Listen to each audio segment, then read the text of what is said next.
Better at Chess Nation. What is going on? This is Terrence B, and this is day 23 of the 30-day chess puzzle challenge. Okay. Sorry for the delay there. It started recording. I honestly didn't know. I might cut this part out. I might keep it in for laughs. I don't know yet. However, enough about me. So this is day 23, and day 22 all the way to the end of the 30-day challenge, I will be going over, giving you guys a quick preview of what is to come in my tactics and strategy series. So we'll do a few puzzles, a little analysis, and then the lesson will come later where you get to really get the meat of the tactics and strategy, so you can start applying it to your game immediately. If you are new to the channel, please like and subscribe to the channel. Become part of Better at Chess Nation. All right, let's get it going. Today we will talk about pin, forks, and double attacks. Let's begin. Okay, so our opponent just took our knight with its rook. So, how shall we respond? Well, let me tell you what I see. So I see this rook here. Now I could take this rook, this knight, of course, to take, and then this queen could take that rook. And then, you've just got rid of two rooks for essentially your rook. Okay, there's that. I see this check here, and that check right there is probably a bad idea just because this queen could just jump there. So, what else is it? Well, yeah, actually, I think that first idea is probably the best. Let's take this rook. That's not it. Okay. Oh, I'm sorry. I can also bring this queen here. And then our opponent will have to block. Now, there's three ways our opponent can block. My opponent can block with this queen. My opponent can block with this rook. And my opponent can block with that rook. Let's see if that's it. That is it. Okay. And, they're not going to show us how to proceed from here. But that's essentially what's going to happen. These three pieces right here are on three different rows. And unfortunately, none of them can really protect each other. This queen is attacking the king. So, more than likely this rook will come there, and then you can probably bring this rook. Or actually, no. If this rook comes down here, you're going to swing your queen over because you have this rook right here eyeing down the same file. That queen is going to put the king in checkmate. If the queen comes down, you will simply take with your queen, and again, the king is in check. This rook will probably come down. The king is, you take the rook, the king is in check. This rook can come down. The king is still in check, but the difference is this queen could take because this rook is here, and that'll be a checkmate. So this move right here is essentially the first step of what is a gradual step of checkmate. There's no way that black can survive this. If you were playing somebody who had this set up, they'll be looking at it and looking, okay, what can I do? What can I do? There's nothing that black can do in this situation to stop the checkmate. And initially it doesn't look like a checkmate, but again, you have to look at what you can do and the different tactics and strategies going on here. And then, or just got to read the board and see what the board is telling you. So after doing that, once you pick up on the tactics and strategies, you will see that, you can get a checkmate from this. So it's going to take some time and practice. But once you get good at reading the board and looking for different tactics and strategies that not only you can play, but your opponent can play, you will start to see the board better. Things will become clear, and you'll start to see stuff that you weren't seeing before. And that's only going to help you become a better chess player. All right, let's move on to the next one. Okay, so our opponent decided to take our pawn right there. Whatever piece was there, it might not have been a pawn. Sometimes it moves too fast. I don't always get to see it. So, what are we going to do here? I would move my rook there. That's going to put the king in check. The king's going to have to come up to this square. And what's good about this square is that it allows for the knight to come here. And that's going to cause a double attack where the knight is attacking the king and attacking the queen. When a piece attacks two or more pieces at once, it's called a fork. Like you think about a physical fork, how you can pick up, multiple pieces of food at once. Well, a fork in chess is when you attack multiple pieces at once. So that is what we're going to do. And again, like with this move, You might not see this right away. And with, you might see that, you can put your knight here and it's attacking the queen. The queen will probably come, the queen will do whatever, but you'll see that you have this knight move. Like once you get good at the tactics and stuff, you'll start to look for moves like, okay, if my opponent's king right here on e1 moves up to e2, then I can fork him by moving my knight to d4. I can attack the king and I can also attack the queen at the same time. So then you start thinking, okay, how can I get my opponent to move its king up one? And then you see like, okay, well, now that, this file is open, I can move my rook here. The king can't go anywhere else. The king will have to go up one. Then I bring my knight in, and now I'm attacking the king and the queen at the same time. So again, as you progress and get better at tactics and strategies and openings and everything else just related, you will start to look for that move. Initially, when you first learn chess, you don't know how to look for that move. You might think like, okay, well, I would love to do something like that. I just don't know how to do it, because you don't know what you don't know. So that's the whole point of this series and also my lessons is to help you know what you don't know. So we're going to start there as per, that is a forcing move. The king has to go there. There's no other move the king can do or white can do to block that check, which is another thing. You want to look out for forcing moves, because with a forcing move, that means your opponent has to move to a certain square. There's no other square. There's no other move that your opponent can make. You want to look for and create those type of moves as much as you can. And once the king moves up there, we bring our knight here, double attack. The king, of course, is in check, and the king has to get out of check. The thing with the knight is that you can't block a knight attack, so you either have to move out of check or take the knight, because the knight can jump over multiple pieces. So it wouldn't, again, there's no such thing as blocking a knight attack. So because king had to move up, we're going to take the queen, which is also putting the king back in check. All right, let's go to the next one. Okay, so white decided to move that pawn up in a corner. I see. Well, actually, no. I see this. White could move there. If white moves there, then what? Well, that's it. Let's see, black can go there. And yeah, actually, that's probably the best idea. If black moves the queen here, the queen is attacking the king and attacking this knight. So black's king is going to be forced to go there because black's king can't stay on this row. And then you just swoop in and take the knight. So that's another thing you should look for. You should look for moves that are doing more than one thing at one time.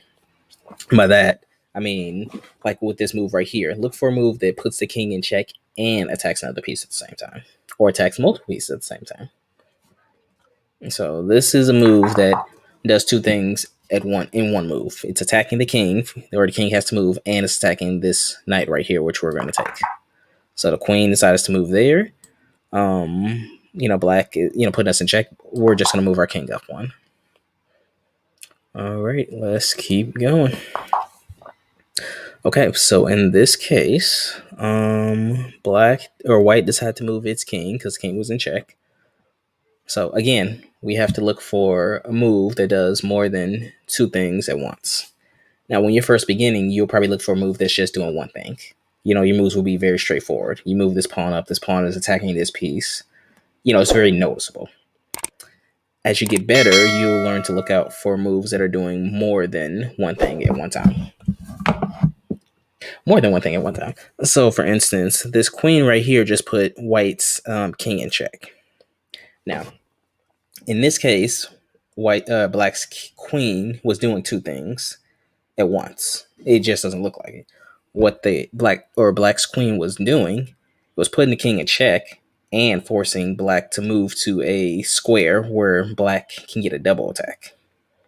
So again, that's going to be something I briefly touch on. That'll probably have to be a more in-depth video, and that's more so that's probably going into planning and how to look for moves that actually I can probably create a video and probably a series that shows like how to do two or more things at once. That'd be something I take a mental note for to do in the future.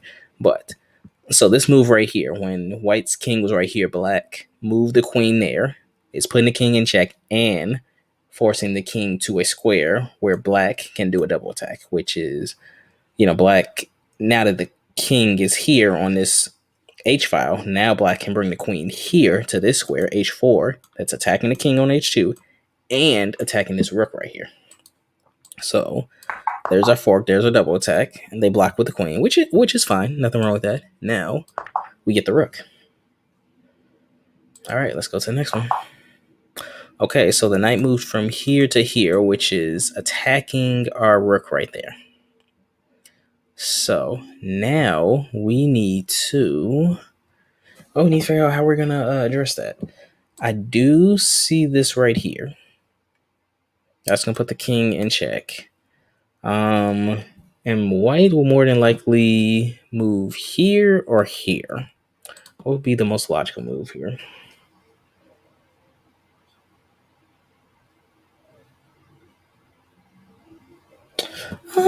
Maybe moving to the corner. White doesn't. Well, maybe moving here actually. Moving to this square. If white moves into this corner, as long as it's bishop here, white is stuck in that corner until they move one of these pawns up.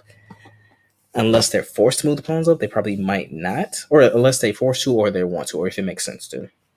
It probably won't. So white will kind of be stuck in that corner. And that could become a weakness, or it can be a strength. We won't know until the game progresses. So I see this putting the bishop here. White is going to move its king either here or here. And then this bishop is actually going to swing right here in front of this knight. So we're going to do that. Or not bishop, I'm sorry, rook. And then, okay, so white decided to move the queen over here. So now we're just going to take this knight. Okay, they decided to take back. So we're going to take the rook back. All right, let's go to the next one. Let's do 2 more here.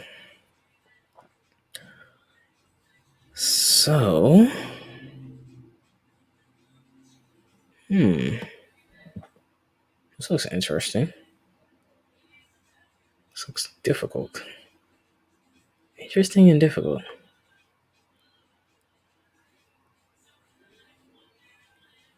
Huh. All right.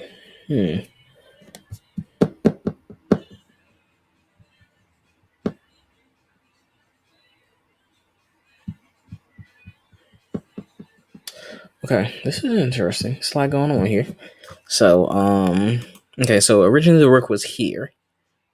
And the rook moved back 1, because if it didn't, this queen could just swoop down and that's checkmate. So this rook could have come up, but then this back rank would have been exposed, yada, yada, yada. I see this pawn here. This bishop would love to get here, because it's eyeing down the same diagonal that the king is on. However, once that bishop moves, this queen is exposed.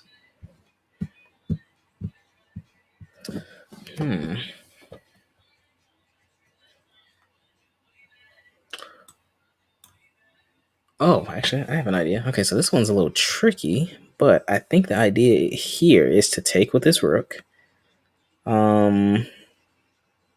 Take with the rook. This rook is going to take back. If the king takes back, you're going to simply move this bishop here. The king, of course, is going to take the bishop, but now you get this queen right here. So this rook is going to move up 1. Then your queen comes here. Put the king in check.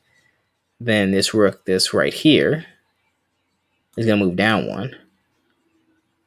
It's going to block the check. Then this bishop comes here, and then that's going to be a checkmate. That's very tricky. That's very tricky. And I might have it set too high because, I mean, that's kind of tough to see. So, but we're going to do that. Okay, and they decided to do that. So you're simply just going to take with the bishop because, again, the king is forced to take the bishop because the king has to get out of check. Then you are just going to take the queen. All right, let's do 1 more. Okay, so what happened here is that the queen moved from here to block the check here. So this queen is pinned to the king as long as this king is on this rank, this file. I think we take that. The king is in check. The king is either going to go here or this queen is going to move over 1. You're going to take this bishop. And yeah, I guess we kind of go from there. So let's take that first. Okay, So the queen did that. I say take the bishop. Okay. And then maybe this rook will come here. Maybe this rook will actually come there. It depends. Like maybe the rook won't take this rook. Maybe it will. It is a lot of It depends on a lot of factors, and the main factor is that okay, do I have a piece advantage here? If I take this rook or my rook, am I going to be down a piece? Because I might need that piece later to checkmate my opponent's king. Is it going to give me an advantage to take that piece? Is what you need to ask yourself, and the only way to do that is kind of see ahead. Okay, what happens if I take this piece? So, yeah, let's do one more here. Let's do one more. Okay, so white decided to move that rook from here to here. White has plans, and we don't know what the plan is. And that's okay. So here's a potential idea. Well, let's see. If this pawn takes this pawn right here, and white decides to take it back with the bishop, this rook can come here. And now there's a double attack. There's an attack on the king and the queen. The queen, of course, is going to take, because if it's going to have to go out, I'd rather take a piece with it than to just lose the piece outright, unless you have to in order to prevent checkmate. Sometimes taking the piece will only lead to checkmate. Sometimes it won't. Again, chess is very situational, so you have to, by looking at different patterns and reading the board, you can see like, okay, this will cause a checkmate if I take this, or it's better that I lose this piece so I can live to keep fighting the rest of the game. So I think I'm actually going to take that. Okay, they decided to take that. Nothing wrong with that. So how will we approach that?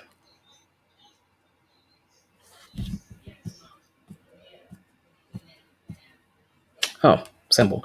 Okay, so we're going to take with the rook. The king says, okay, it's a rook, I'll take. So they'll take the rook. Then we move our queen here. By moving our queen here, we're threatening this other rook. Or we're threatening this rook right here. So we're going to take. They're going to take that. We sacrifice our rook to gain the bishop and to gain another rook. Or to gain the rook. So, all right. So that is day 23. Yeah, that's day 23. So we looked at pins, we looked at forks, and we looked at doubles attack. If you liked the video, give me a thumbs up for the video. If you know somebody who would enjoy this video, please share it on social media, text message, carrier pigeon, by mail, whatever. Just send the link to somebody who will be able to find it and go to it. If you have any thoughts, comments, concerns, questions, ideas about this video, please drop it in the comment section below. I check the comments and I'll read the comments, and whatever feedback is there, I want to take it, because again, you guys are my audience and I want to make sure I give the people what they want. If you are new to Better at Chess Nation, please subscribe to the channel. Become a part of Better at Chess Nation. With that being said, I'm Terrence B. This is day 23 of the 30-day Better at Chess, or 30-day Chess Puzzle Challenge. Yeah, I will see you guys in the next one. Take care. Later.